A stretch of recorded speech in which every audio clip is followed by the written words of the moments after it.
할렐루야. 우리 메리 크리스마스 한번 할까요? 메리 크리스마스. 예수님의 탄생하신 날 성탄절 맞이해서 사랑하는 우리 모든 성도님들이 하나님의 은혜와 축복을 많이 받고 또 이 한 해 동안에 힘들었지만 하나님이 주시는 큰 은혜가 여러분의 가정에, 여러분의 생업에 나타나길 축원합니다. 지금 우리 영상으로 또 가정에서 예배 드리는 사랑하는 우리 성도들도 있습니다. 한결같이 교회에서 예배 드리는 것처럼 옷을 바로 입고 또 함께 예배에 동참하셔서 하나님의 크신 그 사랑과 축복이 우리 가정에 예배 드리는 모든 우리 성도들 가운데도 넘치시길 축원합니다. 가정에서 여기까지 아멘 소리가 들리는 것 같아요. 예.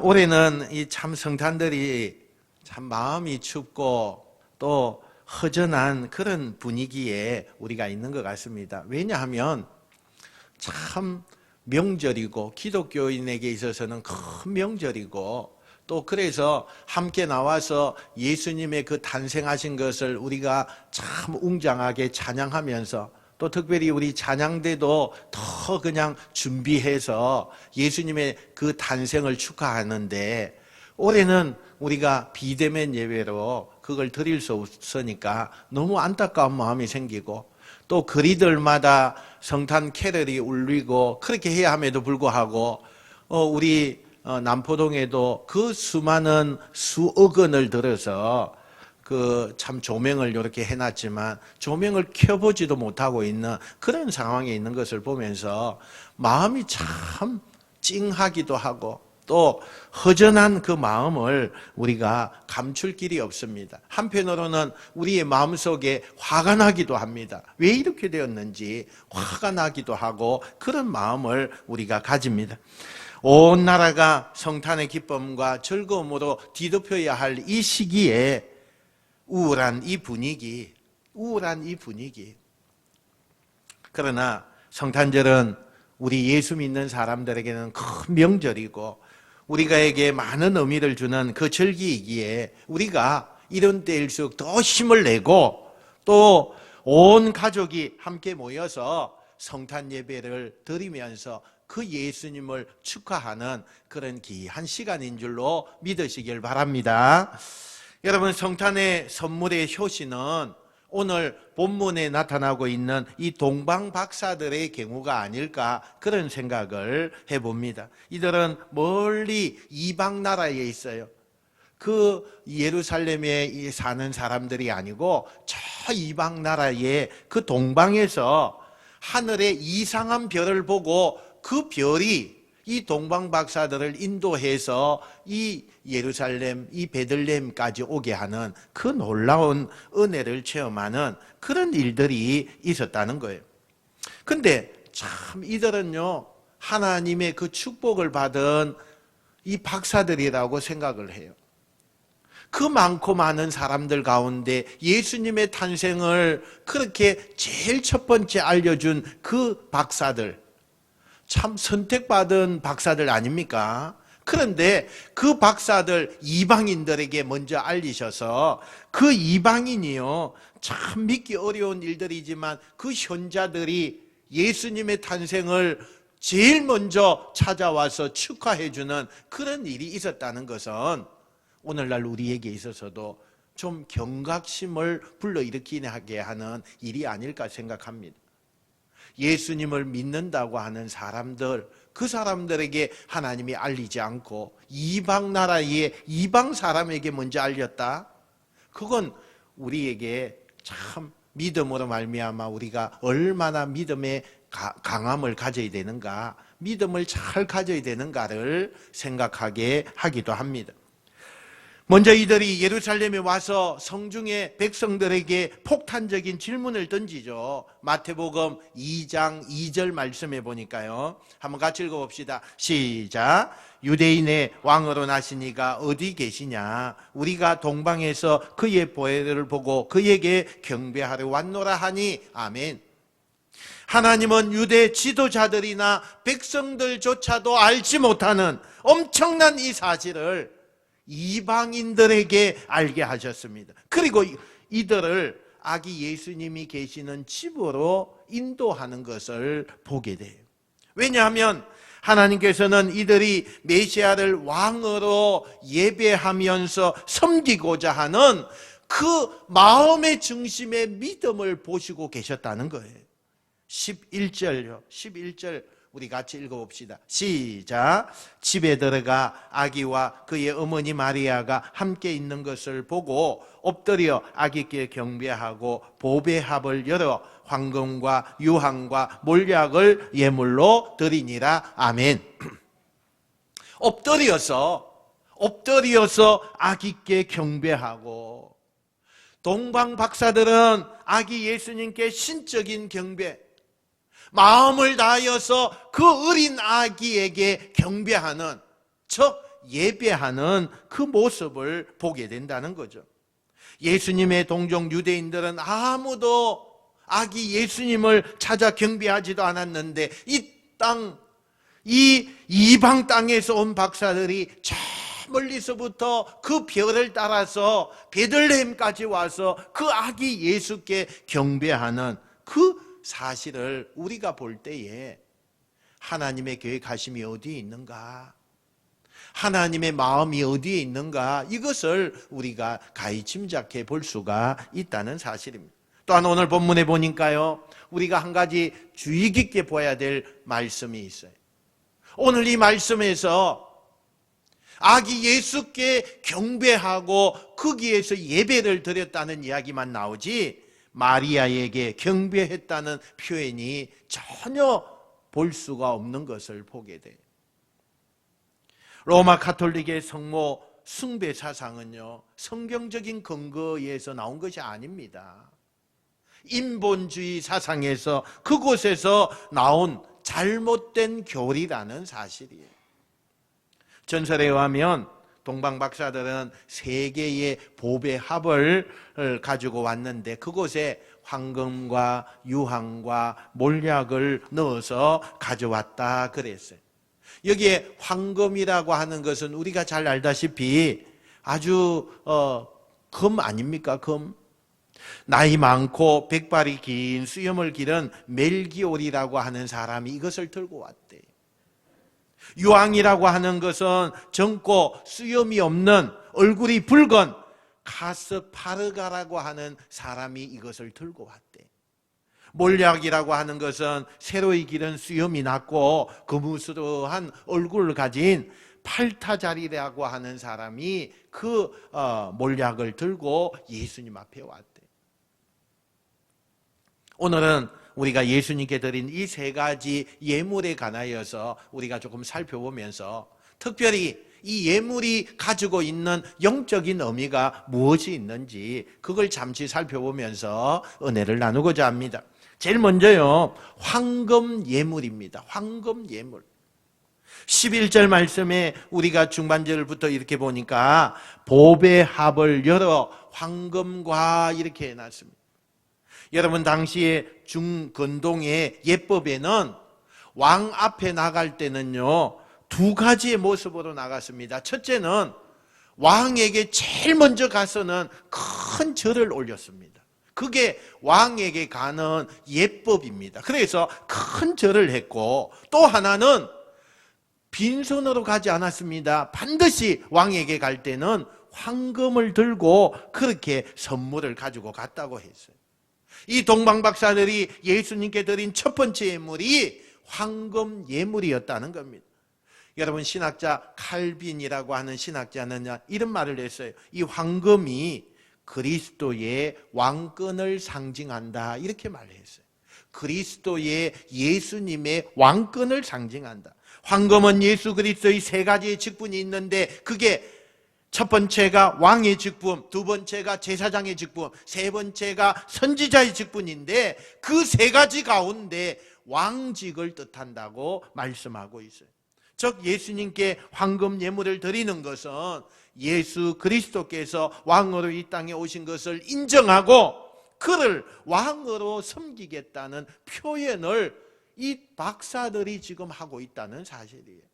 사랑하는 성도 여러분, 예수 그리스도는 왕으로 오셨습니다. 우리는 그의 백성입니다. 예수님은 우리를 통치하시는 왕이십니다. 할렐루야. 여러분 믿으시기 바랍니다. 동방 박사들은 유대인의 왕으로 나시니까 어디 계시냐? 유대인의 왕에 대하여서 그 예루살렘의 베들레헴에 가면서 그것을 묻고 있는 것을 보게 돼요. 내가 유대인의 왕이냐? 여러분 기억하십니까? 내가 유대인의 왕이냐? 묻는 사람이 있었어요. 총독 빌라도가 예수님을 십자가에 못 박기 전에 물었어요.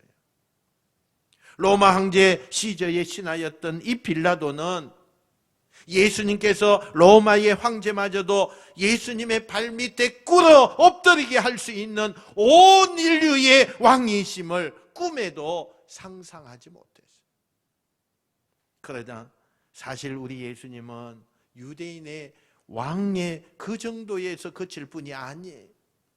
주님은 온 세상의 왕입니다. 주님은 인류의 모든 사람들의 왕이 되시고 아담으로부터 마지막 인류에 이르기까지 모든 사람의 왕이 되시는 분이 예수님이시라는 사실입니다. 예수님께서 오시기 전에 이 세상은요, 마귀가 왕 노릇하고 있었습니다. 에베소서 2장 2절 말씀에 이렇게 기록하죠. 한번 읽어봅시다. 시작. 그때에 너희는 그 가운데서 행하여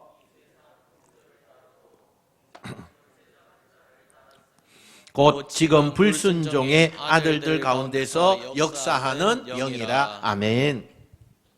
온 세상은 죄 가운데 빠져서 허우적거리고 있었습니다. 예수님이 오시기 전에는 아담의 그 불순종의 죄 때문에 많은 사람들이 악한 사단의 종이 되어서 코에 쇠사슬이 묶여서 끌려다니는 그런 사람들이었습니다. 그래서 그 불쌍하고 안타까운 그 인간을 보시고 예수님이 이 땅에 오셔서 마귀에게 사로잡혀 있던 자들을 다 풀어서 하나님 나라의 백성이 되게 하셨습니다. 그리고 왕이 되어 주셨습니다. 이제 주님을 믿는 성도는 마귀의 다스림을 받지 않아요. 오히려 마귀의 어둠의 세력과 더불어서 우리는 싸웁니다. 영적으로 싸웁니다. 날마다 우리의 마음속에서부터 예수 그리스도의 능력을 가지고 악한 사탄과 싸우는 것입니다. 그래서 우리를 뭐라고 말하느냐? 영적 군사다, 이렇게 이야기해요. 여러분, 이 모든 것이 주님의 성탄으로부터 시작되었어요. 성탄절은 이런 의미에서 우리에게 비할 바 없이 귀중한 것입니다. 여러분 믿으시기 바랍니다. 또한 황금에는요, 독특한 특성이 있고 또 상징성이 있는 것을 보게 돼요. 첫 번째, 이 황금이라고 하는 것은 어떤 성입니다. 어떤 성이에요. 모든 금속 중에서 왕이에요. 어떤이에요. 여러분, 예수 그리스도는 왕 중의 왕이십니다. 임금들의 머리가 되시는 분이 예수님이라는 사실이. 여러분, 황금은요, 불변성을 가지고 있어요. 금은 아무리 오래되어도 썩지 않습니다. 변하지 않습니다. 우리 예수님은 놀랍죠. 세상의 근세자들은 자주 변합니다. 여러 가지 한마디 이야기했다가도 다른 걸 많이 합니다. 그러나 예수 그리스도는 영원히 변치 않으시고 우리를 지켜주시는 왕이심을 믿으시기 바랍니다. 또 황금은요, 보배성입니다. 금이 보배이듯이 예수 그리스도는 우리의 보배가 되시는 분이십니다. 예수님께서 우리를 위해서 흘려주시는 그 피는 보배로운 피예요. 보배로운 피. 그래서 우리는 보혈이라고 이야기해요. 성경은 예수 그리스도를 보배로운 산돌이다, 이렇게 말씀하고 있는 것을 보게 돼요. 여러분, 우리가 찬송가 94장에 보면요, 예수님의 보배성을 노래해요. 예수님의 보배성. 여러분 우리 1절만 한번 불러봅시다. 예수님보다 더 귀한 것은 없습니다. 우리가 그렇게 고백하는 거예요. 주 예수보다 더 귀한 것은 없네. 이 세상 부귀와 바꿀 수 없네.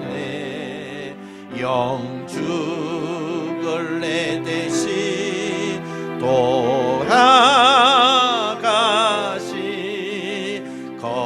놀라운 사랑 잊지 못. 세상 절고 세상 절고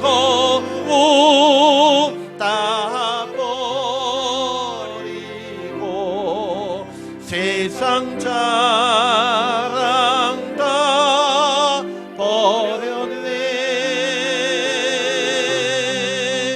주 예수보다 더 귀한 것은 없네.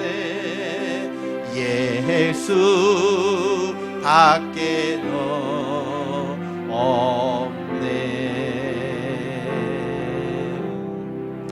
여러분 예수님은 보배로우신 분이에요. 그래서 예수님보다 더 귀한 것은 없습니다. 예수님보다 더 귀한 것은요 이 세상에 찾아볼 수가 없다는 거예요. 사랑하는 성도 여러분, 예수님은 왕으로 이 땅에 오셨습니다. 주님은 우리를 다스리는 우리의 왕이십니다. 할렐루야.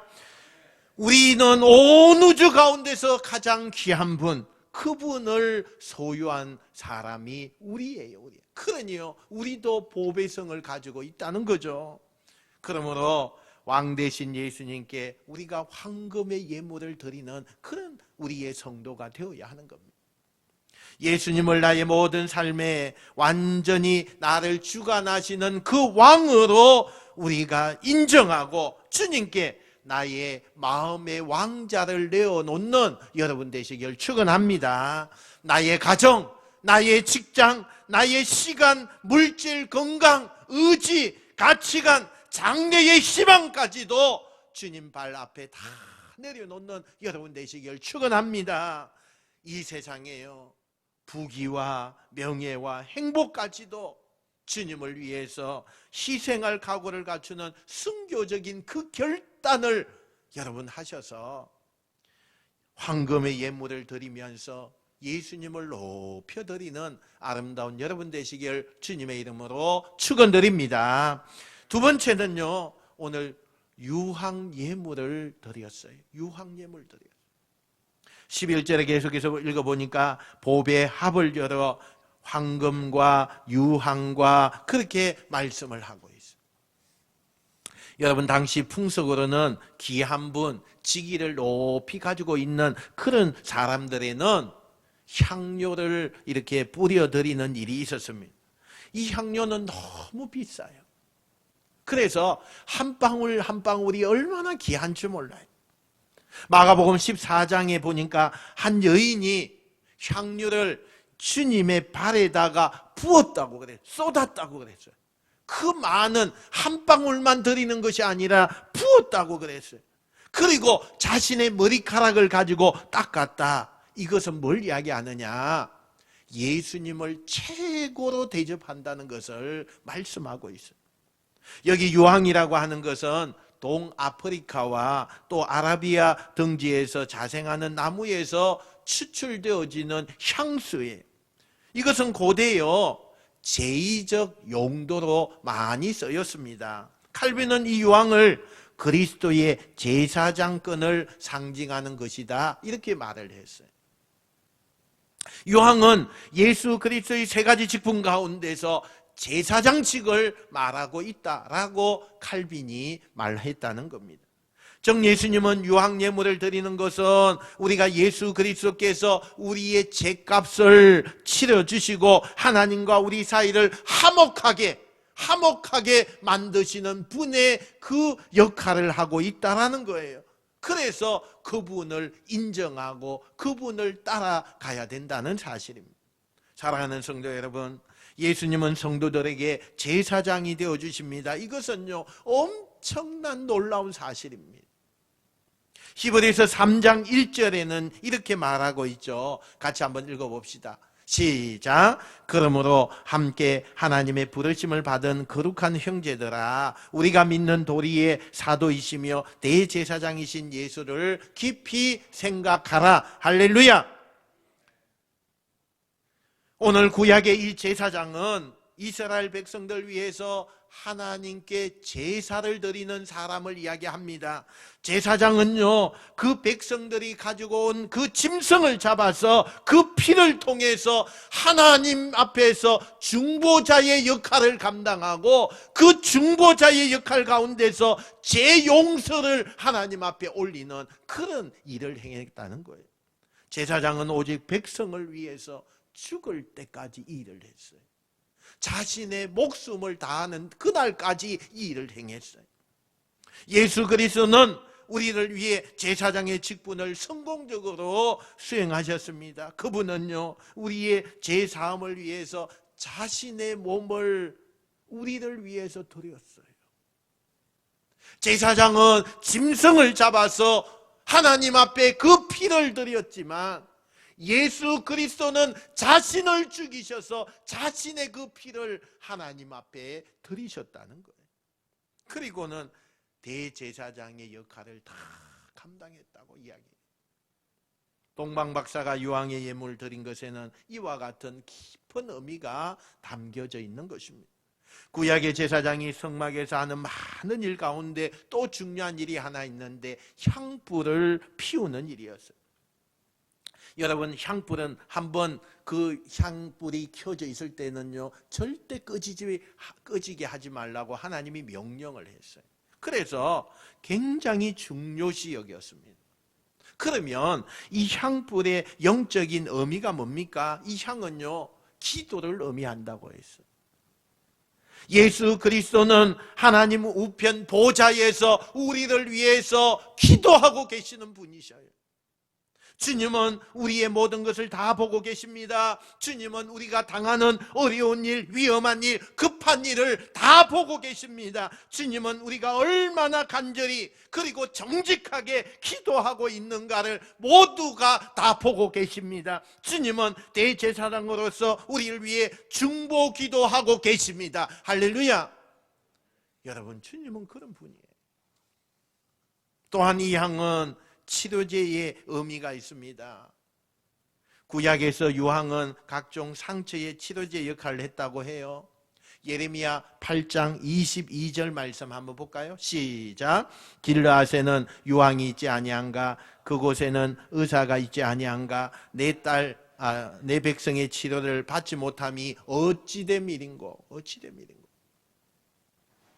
여러분, 그곳에는 유황이 있지 않냐, 의사가 있지 않냐. 그런데 내 백성은 치료받지 못함이 어쩌민고. 인간은요, 영적으로 중병에 걸려 있어요.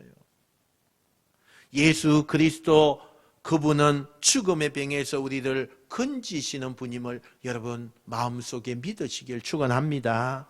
누구든지 주님께로 나오는 자는 어떤 질병으로부터 고침받을 수 있는 확신을 가지시길 축원합니다.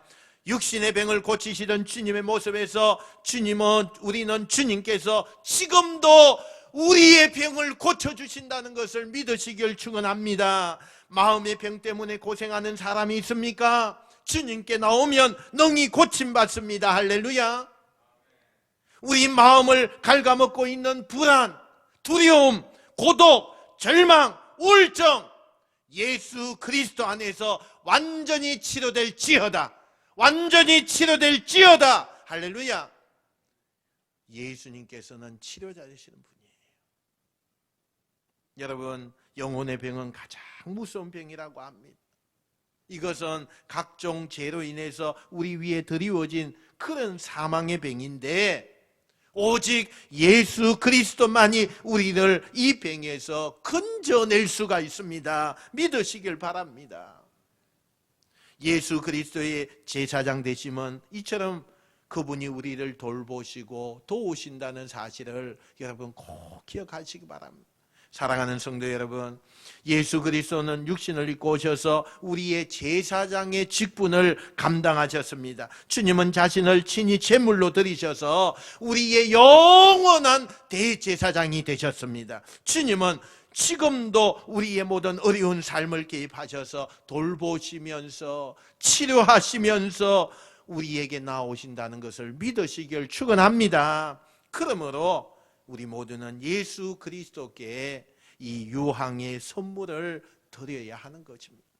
주님께서 대제사장 되심을 확실히 인정하고 우리의 죄를 하나님 앞에 낱낱이 다 고백하면서 아랠 때에 우리의 연약함과 부족을 예수님께서 채워주시고 치료하시고 역사하신다는 것을 믿으시는 여러분 되시길 축원합니다. 마지막 세 번째, 이 박사들이 가지고 온 것은 몰약 예물이었습니다. 11절에 보배합을 열어 황금과 유황과 몰약을 예물로 드리니라 그랬어요. 이 몰약이라고 하는 것은 역시 동아프리카와 또 아라비아 등지에서 자생하는 나무에서 축출해서 그 향수를 만드는 것입니다. 그런데 이것은 유황과 조금 약간 다릅니다. 톡 쏘는 것이 있어요. 향기를 맡으면 코에서 톡 쏩니다. 그리고 시체를 썩지 않게 하는 방부제에 사용되어졌다고 그래요. 칼빈은요, 이 몰약에 대해서 이런 이야기를 했어요. 예수 그리스도의 장사되심을 상징한다, 이렇게 말했어요. 몰약은 시체에 발라서 방부제로 쓰인다는 점에서 예수님의 순환과 죽음을 상징합니다. 그러므로 이것은 고난과 희생과 핍박받음의 대명사인 선지자의 직분을 말씀하고 있다는 거예요. 우리가 예수님께 몰약의 예물을 드리는 것은 주님께서 고난받으신 그 종임을 인정하고 우리도 주를 위하여서 고난에 동참하는 그런 성도가 되어야 된다는 거예요. 사랑하는 성도 여러분, 예수 그리스도는 왕으로 오셔서 우리를 다스리십니다. 예수 그리스도는 우리에게 제사장으로 오셔서 우리를 치료하시며 돌보십니다. 예수 그리스도는 선지자로 오셔서 우리를 위해서 고난받으시고 죽으셨습니다. 여러분, 구약의 선지자 한번 보세요. 하나같이 하나님의 말씀을 받아 죽을 각오를 하고 선포하는 직책을 감당하는 것이 선지자예요. 선지자. 여러분, 선지자들은 백성들의 잘못을 지적하고 회개하는 것에 촉구했어요. 선지자들은 백성들의 뜻보다는 하나님의 뜻을 주장하다가 감옥에 갇히기도 하고 또 오래 맞기도 하고 광야로 내어 쫓기기도 하고 칼날에 목숨을 빼앗기는 일도 있었어요. 선지자 이사야는 하나님의 비밀을 알리다가 톱에 썰려서 순교했어요. 예레미야는 목이 곧은 백성에게 주님의 말씀을 가감없이 전하다가 매맞고 우물에 빠지게 되었어요. 감옥에 갇혔어요. 예레미야는 우상의 땅 애굽으로 가지 못하도록 백성들을 막아서다가 그가 그토록 사랑하는 백성들에 의해서 개처럼 질질 끌려갔어요. 창자가 터질 듯한 그런 고통을 가지고 외쳤던 그 선지자는 마침내 그 사랑하는 백성들에게 돌에 맞아 순교했어요. 주님은 바로 이 선지자 직분을 받아서 이 땅에 오셨습니다. 주님의 뜻을 이어받은 사도들과 속사도들, 그리고 그들의 가르침을 받았던 초대교회의 성도들 모두가 이 고난의 잔을 기꺼이 감당했습니다. 중앙아프리카에서 일했던 조지 아틀레이 선교사라고 하는 이 선교사가 있어요. 아주 젊은 선교사예요. 이제 막 결혼을 하고 선교지로 갔던 그런 선교사. 그런데 그곳에 가니까 이 원주민들이 어떤 원주민들이냐, 식인종이었어요. 식인종. 사람을 잡아먹는 식인종들이었어요. 그럼에도 불구하고 그들과 가까이 지내려고 하고 그들에게 접근하기도 하고 먹을 것을 갖다 주고 또 먹을 것 가운데 성경책도 하나 끼워서 주고 그래서 계속 복음을 전하기 위하여서요. 그런데 어느 날 그들이요, 우리가 당신과 친구가 되겠습니다 하면서 다가오는 거예요. 친구가 되겠다고 다가오는 거예요. 이 선교사는 겁나죠. 이 사람들은 사람을 잡아먹는 식인종들이에요. 그래서 이 품 안에다가 영국제 이 총을요, 이 기관 그냥 쏘면은 확 나가는 그 총을 넣어서 그렇게 갔어요. 그들이 다가오고 점점 다가오더니요, 자기 손에 들려있던 창을 들고 이 선교사를 찌르려고 뛰어오기 시작합니다. 그 상황에서, 그 몇 초 안 되는 상황에서 이 선교사님이 얼마나 갈등했겠어요. 내 품속에 총이 있는데 이것을 끄집어내어서 그들 쏘면 내가 살 수는 있지만, 그러면 내가 전하는 이 복음은 이 민족에게 이제는 전해지지 않을 것이다. 그 몇 초 사이에 얼마나 갈등했겠어요. 결국 어떻게 됐겠어요? 그 선교사님은 품 안에 있는 총을 꺼내지 않았어요. 그냥 창에 찔리고 끌려가서 그렇게 순교를 당했어요. 여러분, 그 민족들이요, 그 사람을 옷을 벗기고 그렇게 하다가 뭘 발견했겠어요? 총을 발견했어요. 탄알이 잔뜩 들어있는 총을 발견했어요. 왜 우리에게 이 총을 쏘지 않았을까? 그래서 그들은 뒤늦게 회개하게 되고, 그 민족이요, 복음을 다 받아들이는 놀라운 은혜를 잊게 되었어요. 그 부인들이 다 와서 그곳에 선교사로 그렇게 있는 것을 보게 돼요. 여러분, 얼마나 이게요, 힘든 일입니까? 쉬운 일입니까? 이게 아니에요, 여러분. 예수님도 우리를 위해서 그렇게 선지자적인 그 사명을 가지고 우리에게 오셨어요. 그것이 바로 갈보리산 위에 십자가 섰으니 주가 당한 표라. 우리 한번 1절만 한번 찬송 드리면 좋겠어요.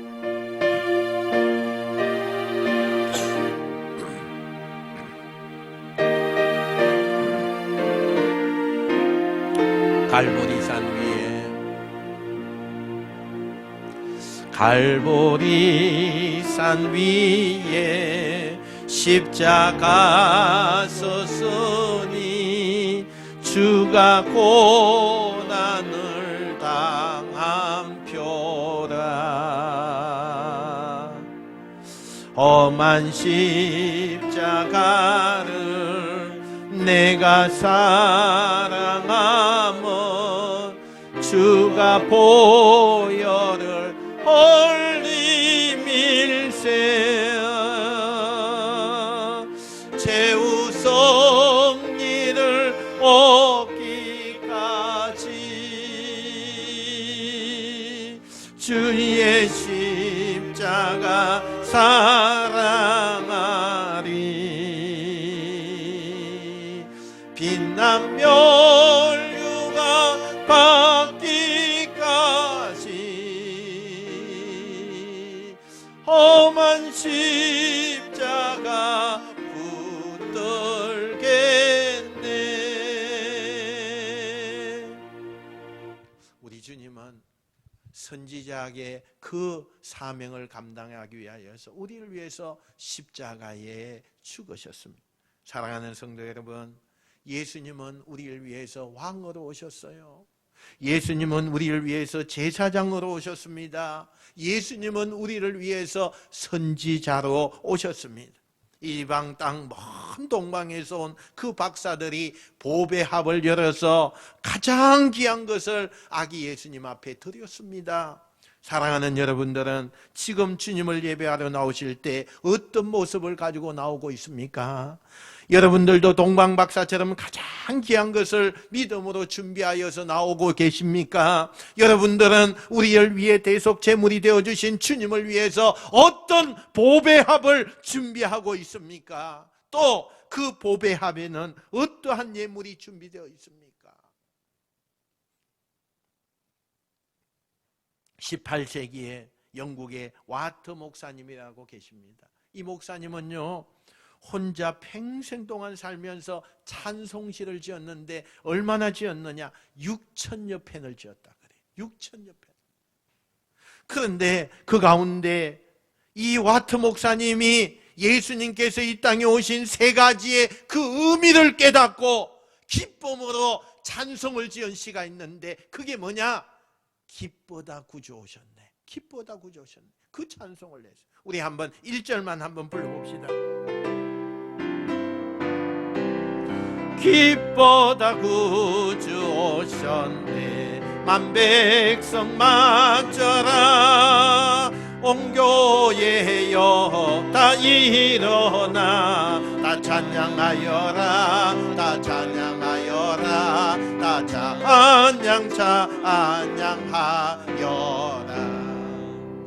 이 와트 목사님은 너무 기뻐서 그 예수님이 이 땅에 오신 것을 너무너무 감사해서 이렇게 기쁘다 구주 오셨네 그러면서 온 세상에 있는 성도들이 이 찬양을 부르면서 기쁨과 환희와 열정을 가지기 위하여서 그렇게 생각을 하면서 이 찬양시를 지었다 그래요.